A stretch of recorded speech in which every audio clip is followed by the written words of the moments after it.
Bismillah, Assalamualaikum warahmatullahi wabarakatuh. Halo teman-teman semua, sudah siap belajar hari ini? Insya Allah, tema belajar kita hari ini adalah tentang senangnya berteman. Apakah kalian tahu bahwa di negara kita ada beberapa agama loh yang diakui oleh pemerintah?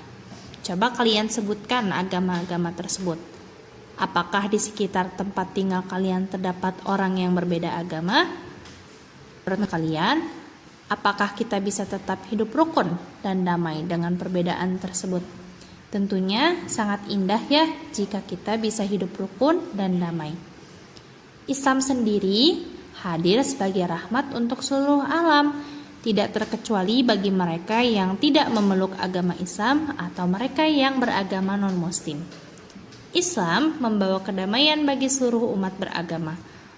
Umat manusia memiliki teladan mulia. Siapa? Yaitu Rasulullah Shallallahu Alaihi Wasallam. Banyak kisah Rasulullah Shallallahu Alaihi Wasallam yang memperlihatkan hubungannya dengan pemeluk agama selain Islam. Ini menjadi teladan bagi kita untuk berteman tanpa membedakan agama yang lain. Nah, untuk lebih memahaminya, mari kita pelajari materi selanjutnya. Oke, materi kita yang sekarang adalah tentang persaudaraan dalam Islam.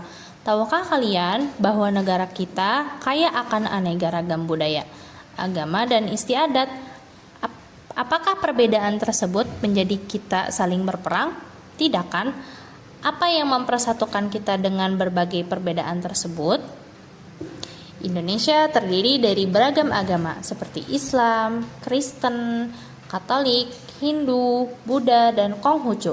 Keragaman tersebut tidak membuat bangsa Indonesia terpecah belah, namun menjadikannya semakin bersatu. Persatuan itu tercipta karena adanya sikap saling menerima, menghargai, menghormati, dan saling membutuhkan. Bangsa Indonesia hidup rukun dan harmonis karena rasa persaudaraan yang kuat sebagai satu bangsa. Persaudaraan inilah yang disebut dengan ukhuwah watoniyah. Mari kita pelajari lebih dalam tentang persaudaraan dalam pandangan Islam. Persaudaraan dalam Islam disebut ukhuwah. Ukhuwah terbagi atas 3 macam, yaitu yang pertama ukhuwah Islamiyah. Ukhuwah Islamiyah artinya persaudaraan karena sama-sama beragama Islam. Kemudian ukhuwah yang kedua adalah ukhuwah watoniyah. Waton artinya tanah air, tempat kelahiran, tanah tumpah darah, atau kampung halaman. Ukhuwah watoniyah merupakan persaudaraan didasarkan satu bangsa. Kemudian yang ketiga adalah ukhuwah insaniyah. Ukhuwah insaniyah yaitu persaudaraan karena sesama manusia, ciptaan Allah. Tidak melihat seseorang karena agamanya, sukunya, bangsanya, dan golongannya, tetapi sebagai umat manusia. Ukhuwah watoniyah memiliki peranan besar dalam menciptakan persatuan dan kesatuan. Kemudian materi selanjutnya tentang hikmah berteman tanpa membedakan agama. Apakah kalian pernah melihat di TV adanya konflik antar umat beragama? Menurut kalian, mengapa hal tersebut bisa terjadi? Apakah kita bisa mencegah terjadinya perpecahan tersebut? Tentunya, kita semua menginginkan hidup yang damai dan rukun. Setelah mempelajari tentang sikap berteman tanpa membedakan, tentunya kita akan mendapatkan keuntungan yang sangat besar. Ada beberapa hikmah yang akan kita dapatkan jika kita berteman tanpa membedakan agama. Yang pertama, menciptakan perdamaian. Sikap saling menerima perbedaan antar sesama manusia dapat menciptakan perdamaian. Perbedaan di antara sesama mengajarkan kita untuk saling menghargai. Karena Islam adalah agama yang mencintai perdamaian, kedamaian di kalangan umat muslim seharusnya menjadi contoh kepada pemeluk agama lain. Hikmah yang kedua yaitu mempererat tali persaudaraan. Wilayah negara Indonesia yang terbentang dari Sabang sampai Merauke ini memiliki beragam suku, agama, dan adat istiadat. Dengan sikap tidak memandang perbeda-bedaan tersebut akan mempererat tali persaudaraan. Sikap ini harus ditanamkan sejak dini.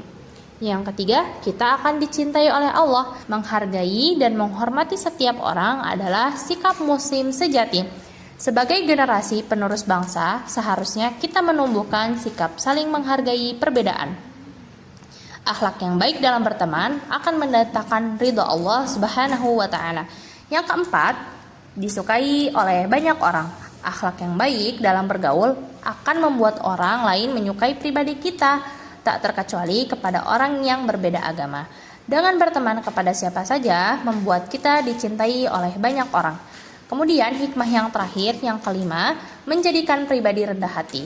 Berteman tanpa membedakan agama menjadikan kita tidak mudah meremehkan orang lain. Sikap sombong dan merasa paling benar membuat orang lain membenci kita. Bahkan sikap itu dibenci oleh Allah Subhanahu wa taala. Sebagaimana dalam sebuah hadis dari Ibnu Mas'ud radhiyallahu anhu, Rasulullah shallallahu alaihi wasallam bersabda, "Tidak akan masuk surga orang yang dalam hatinya ada kesombongan walaupun seberat biji dzarrah." Hadis ini diriwayatkan oleh Muslim. Oke teman-teman, segitu dulu ya pembelajaran hari ini. Barakallahu fikum. Wassalamualaikum warahmatullahi wabarakatuh.